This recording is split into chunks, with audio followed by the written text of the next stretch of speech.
Oke guys, ini dia salah satu film horor Indonesia terbaru yang rilis di tahun 2024. Film bertemakan horor supranatural yang berjudul Pemukiman Setan. Film horor supranatural menjadi salah satu film horor yang banyak digemari oleh para penonton, salah satunya termasuk Mimin sendiri guys. Karena ketika kita nonton film horor itu ada perasaan campur aduknya antara takut tapi penasaran. Oke, jadi di film ini menceritakan kejadian pada zaman terdahulu, di mana ada seorang wanita yang diduga kalau dia adalah seseorang yang melakukan ilmu pesugihan. Sang wanita sudah banyak melakukan kejahatan dengan menewaskan banyak orang demi untuk dijadikan sesembahan ritualnya. Sampai suatu ketika semua kejahatannya diketahui. Dia lalu ditangkap, dihukum mati di hadapan semua warga desa. Tapi sebelum dieksekusi, si wanita itu berjanji akan kembali dan akan menuntut balas kepada mereka semuanya.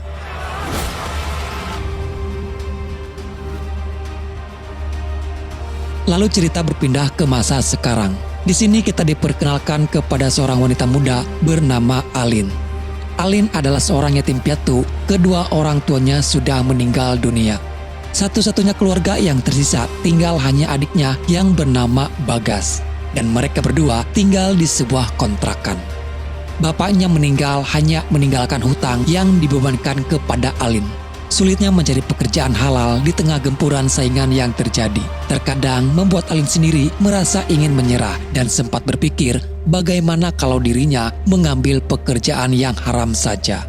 Memang terkadang menjadi orang miskin itu banyak godaannya guys. Sulit mengendalikan nafsu dan pikiran, susah untuk berpikir jernih ketika perut dalam keadaan kosong.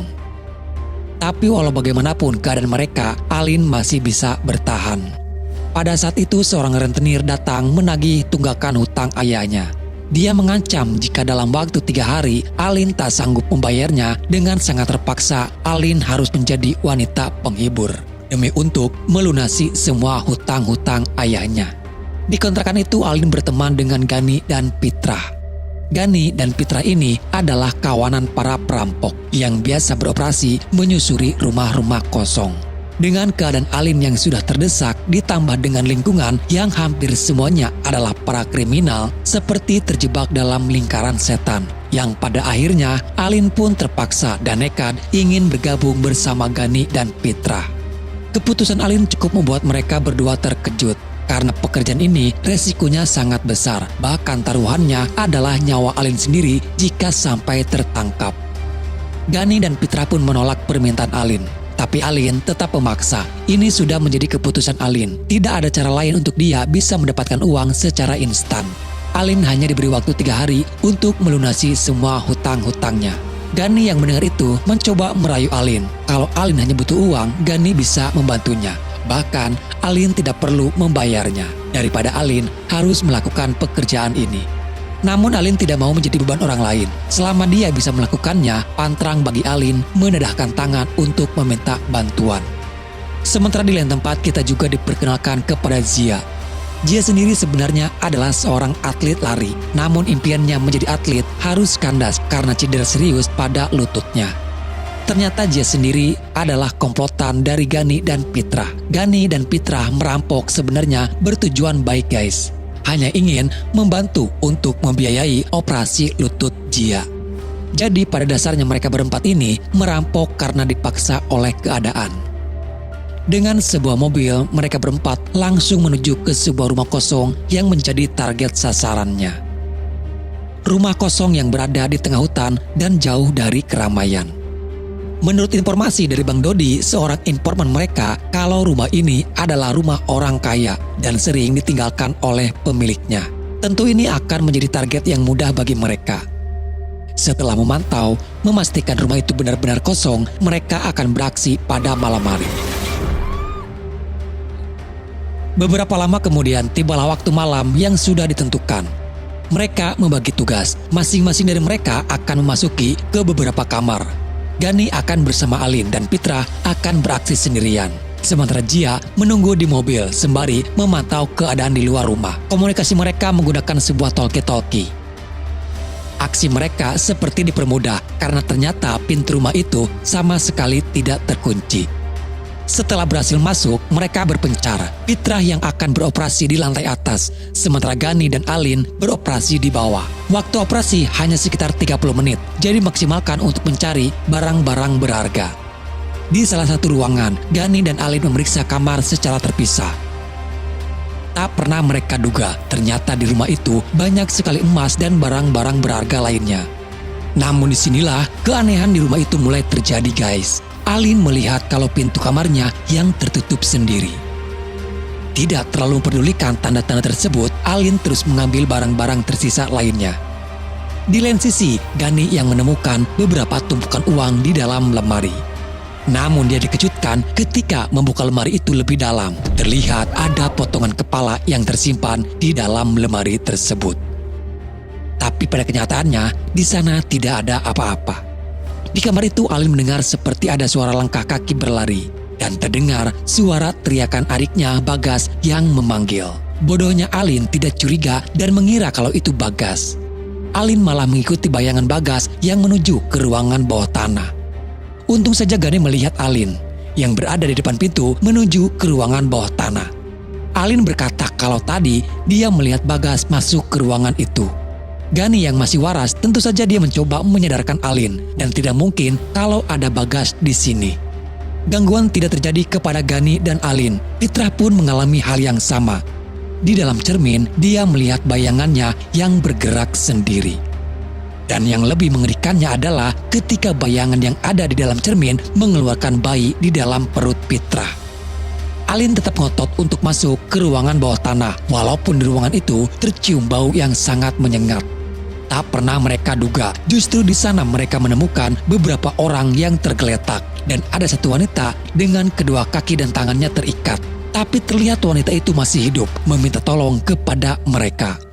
Tak pikir panjang dan tidak curiga sedikit pun, Gani mencoba untuk menolongnya. Lalu menghubungi Jia yang berada di luar untuk mendekat membawa mobil. Mereka lalu bergegas untuk pergi keluar dari rumah. Namun anehnya, pintu rumah itu kini sudah tertutup oleh tembok. Benar-benar sudah tak masuk di akal. Kini mereka terjebak di dalam rumah tersebut. Keadaan pada saat itu sudah benar-benar kacau, guys.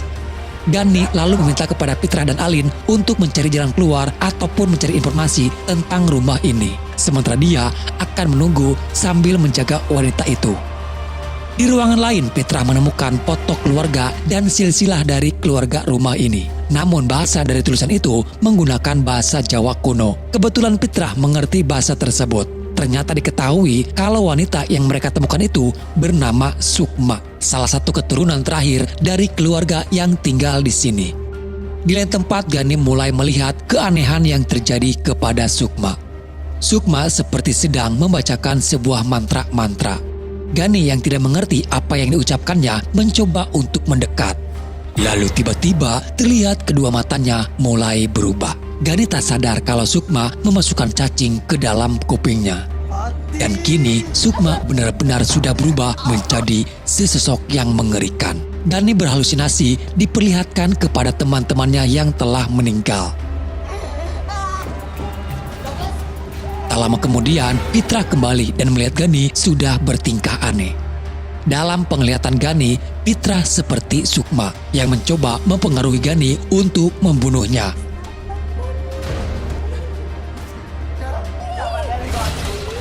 Pitra berusaha melawan dan menghindar lalu mengunci diri di dalam kamar. Namun justru Pitra juga mengalami hal yang sama. Salah satu tangannya tidak bisa ia kendalikan dan malah hingga akhirnya dia pun tewas. Serangan tidak terjadi kepada mereka yang ada di dalam saja. Kini Sukma mengincar Jia yang masih berada di luar. Tapi Jia berusaha melawan hingga ia tersadar kalau yang ia lawan bukanlah manusia.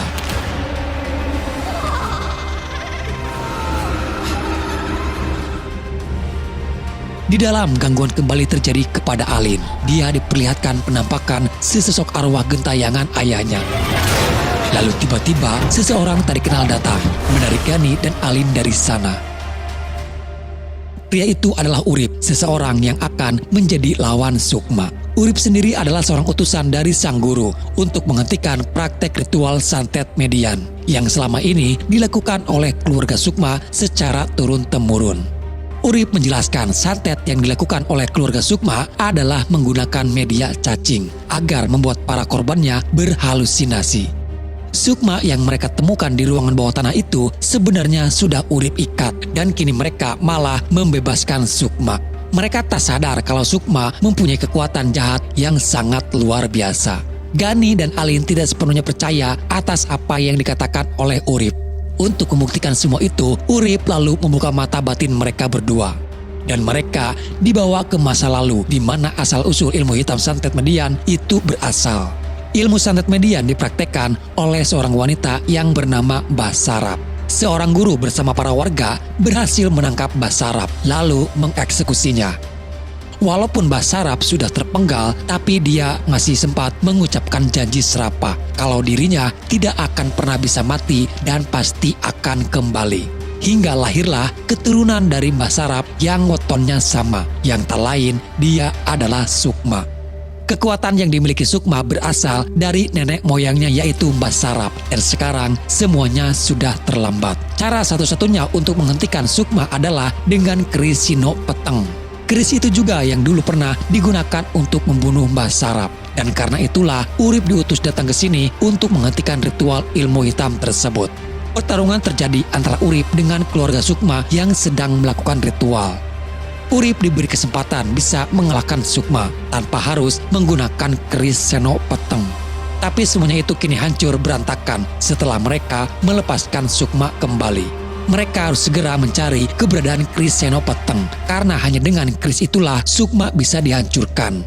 Dan Urip bisa merasakan kekuatan energi dari keris Seno Peteng itu ada di dekat sekitaran sini. Tak jauh dari sana mereka menemukan sebuah lubang. Namun tak diduga lubang itu justru membawa mereka ke dimensi yang berbeda. Tapi anehnya, Alin sempat teringat kalau dia pernah bermimpi melihat tempat ini. Urip langsung curiga dan bertanya siapa Alin sebenarnya. Karena tidak mungkin kalau semua ini hanya kebetulan saja. Dan kita juga melihat keberadaan Sukma ada di sana. Antara Sukma dan Alin seperti mempunyai keterikatan. Sukma bisa merasakan keberadaan Alin, begitu juga dengan Alin.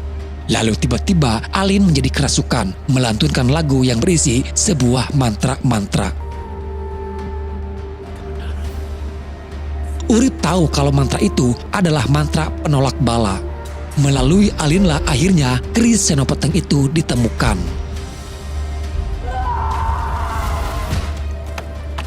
Kekuatan dari keris Seno Peteng begitu sangat dahsyat hingga mampu mengempaskan mereka semua kembali ke alam manusia.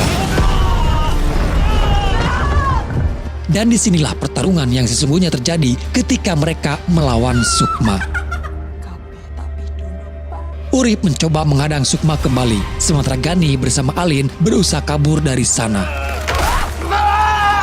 Sayangnya kekuatan Urip sudah tidak bisa lagi untuk mengalahkan Sukma. Dia harus kehilangan salah satu tangannya. Dengan mantra-mantra yang dibacakan oleh Sukma itu mampu membangkitkan kembali keluarganya yang telah mati. Di luar, Gani sengaja menjebak Alin keluar dari pintu gerbang, sementara dia akan kembali lagi untuk mencari keberadaan Pitra. Pertarungan terjadi antara Gani dengan keluarga Sukma. Namun setelah dia berhasil mengalahkan mereka semuanya, tiba-tiba datang Pitra yang ternyata kini dia sudah berubah, layaknya seperti zombie yang menggerogoti tubuh Gani. Awalnya Alin akan pergi dari sana dengan menggunakan mobil, namun dia melihat Sukma. Kekuatan Sukma sudah tidak bisa lagi tertahan. Alin akhirnya mengurungkan niatnya untuk pergi. Keris Seno Peteng sudah memilih dirinya. Itu berarti Alin harus berani untuk menjadi lawan Sukma. Dengan mobil itu, Alin kembali menerobos masuk lalu menabrakkan Sukma ke tembok. Tapi semua itu belum berakhir. Sukma kembali hidup, menertawakan Alin karena dia tak sanggup menghancurkannya. Pertarungan sengit pun sudah tak dapat dihindari lagi. Dalam keadaan terdesak, Sukma merubah dirinya seperti mendiang ayahnya Alin. Namun Alin sudah tidak bisa terkecoh lagi.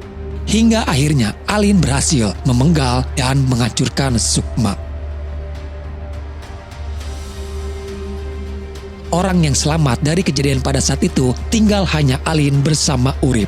Urip hanya berpesan kepada Alin agar menjaga keris Senopeteng. Keris itu sudah memilih Alin untuk menjadi tuannya.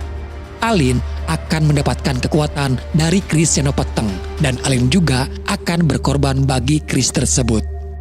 Di akhir film, benar apa yang dikatakan oleh Urip sebelumnya. Kalau keris tersebut juga akan meminta korban, yaitu kepada Alin sendiri. Lalu di sini, film pun selesai. Mengkeramatkan suatu benda mati itu adalah musyrik, apalagi meyakini kalau benda tersebut bisa memberikan kekuatan. Jangan sampai kita terjebak, apalagi zaman sekarang banyak kemusyrikan yang dibungkus oleh agama. Kembali kepada tuntunan ajaran agama yang murni, karena sejatinya agama mengajarkan kita untuk berpikir waras secara rasional.